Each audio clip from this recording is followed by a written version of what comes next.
नमस्कार सर्वांना, good morning. बघा, 2019ची पोलीस भरती सर्वांना आठवते. त्यामध्ये डबल फॉर्मचा निर्णय काय आला होता. 2022ची भरती डबल फॉर्मचा निर्णय, नंतर 23ची आणि 24ची ही भरती ह्या वर्षीची. यामध्ये डबल फॉर्म मॅटर नेमकं काय करतंय. आणि मुलांनी बघा, शासनानं सांगून सुद्धा पोरांनी काही रिस्क घेतलेले आहेत आणि या वर्षी सुद्धा 5 लाख प्लस फॉर्म हे डबल पडलेले आहेत. आता आपण या वर्षी काय होणार आहे तेही बघूया. आणि 2019च्या भरतीला ते 2897 पोरं आहेत डबल फॉर्म आले, जे पात्र आहेत त्या पोराविषयी आजच्या व्हिडिओतून आपण माहिती घेणार आहोत. बघा, आजचा मॅटचा निर्णय आहे का, आजचा म्हणजेच 2 दिवसापूर्वीचा. त्या निर्णयामध्ये त्यांनी स्पष्ट सांगितलेलं आहे की 2897 मुलं हे डबल फॉर्म भरल्यामुळं अपात्रच आहेत. आता यामध्ये काही शहाणे मुलं म्हणतात की डबल फॉर्म म्हणजे कसे, की एका जिल्ह्यामध्ये वारंवार फॉर्म भरायचं नाही. म्हणजे मुंबईलाच मी 5 फॉर्म भरले किंवा लातूरलाच 5 भरले, सोलापूरलाच 5 भरले, असे काय पोरं म्हणतात. पण त्यामध्ये त्याने स्पष्ट उल्लेख केलेला आहे की एकाच पदासाठी म्हणजे शिपाई पदासाठी तुम्ही 3-4 जिल्ह्यात फॉर्म भरलात तेही अपात्रच आहेत. SRB पदासाठी तुम्ही 5-6 फॉर्म भरा ते अपात्र आहेत. म्हणजे प्रत्येक पदासाठी तुम्ही एकापेक्षा जास्त अर्ज सादर करू शकत नाही. हे गोष्ट सुद्धा कोर्टानं मान्य केली आणि ते मॅटनं हे मान्य केली. 2019 मध्ये बघा, एक निर्णय आला होता डबल फॉर्मचा. त्या मुलांची ट्रेनिंग बंद केली, काय मुलांनी ट्रेनिंग पूर्ण केली होती. मग त्यावेळेस काही मुलं घरी बसवले, परत घेतले. आणि तो विषय काय होता की पूर्वी एक केस पडली कोर्टामध्ये आणि ते मुलं काढले, परत त्या मुलांनी ऑब्जेक्शन घेतले, त्याने मॅटमध्ये गेले. आणि आज फायनली मॅटनं सुद्धा निर्णय दिलाय. तो निर्णय म्हणजे काय, ते 2897 पोरं अपात्रच आहेत.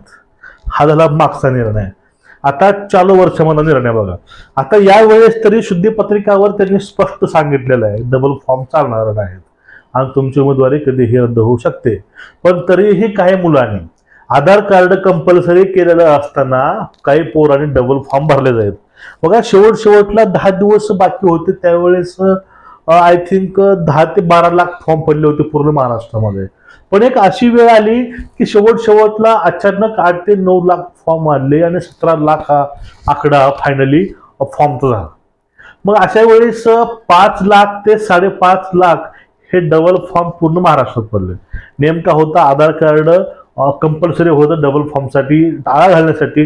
पण काही पोरांनी आधार कार्ड मागे पुढे करून काही चेंजेस करून त्यांनी हे खेळ केलेला आहे. पण या ठिकाणी आता 2024 मध्ये नेमका निर्णय काय येईल, की आता परत मॅटमध्ये जावं लागेल का किंवा ते अर्ज रद्द होतील का, हे मुलांचे प्रश्न असतील काही. पण ह्या ठिकाणी ह्या गोष्टी होणार नाहीत. कारण प्रत्येक वेळेस आता प्रत्येक जिल्ह्याला ग्राउंडच्या ठिकाणी एक सिस्टम मित्रांनो येणार आहे, ते म्हणजे थंबची. आज थंब तुमचं बायोमॅट्रिक शिवाय तुम्हाला ग्राउंडला चान्स नाही.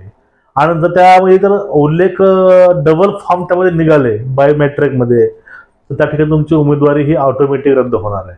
आता तुम्हाला असं नाही की मी 4 फॉर्म भरले किंवा 3 फॉर्म भरले 3 जिल्ह्यामध्ये, माझं ग्राउंड लातूरला आलं.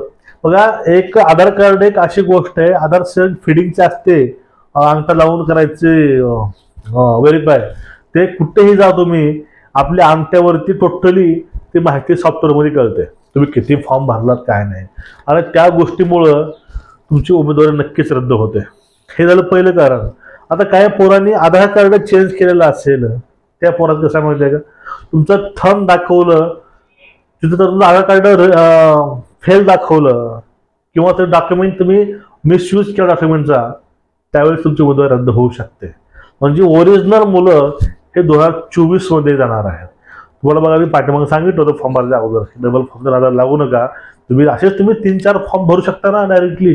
तुम्ही पोलीसला भरू शकता 1 फॉर्म, चालकला तुम्ही 1 फॉर्म भरू शकता, तुम्ही जेलला एक फॉर्म भरू शकता, तुम्ही SRBला फॉर्म भरू शकता. तुम्ही ऑलरेडी 4 फॉर्म तुम्ही भरू शकतात अलग अलग पदासाठी. पण तरीही काही मुलांना डबल फॉर्म भरायचं चूक केलेली आहे, आपला चान्स हा फुल घालवला आहे. तर ही होती आपली आजची अपडेट. आणि ज्यावेळेस समजून घ्या, जर फॉर्म तारीख वाढली आणि परत अजून फॉर्म चालू केले तर त्यावेळेस तुम्ही आपले भरलेले फॉर्म सुद्धा कॅन्सल करू शकता. तुम्हाला तो चान्स आहे. ज्यावेळेस निर्णय येईल त्यावेळेस या गोष्टी आपण पाहून घेऊ. पण तुर्तास तरी आजची आपली अपडेट अशी होती भरतीविषयीची. तो आवडला असेल तर नक्कीच शेअर करा. आपला टेलिग्रामचा ग्रुप जॉईन करून घ्या, त्यावरती आपण पूर्ण माहिती टाकत असतो. नमस्कार, जय हिंद.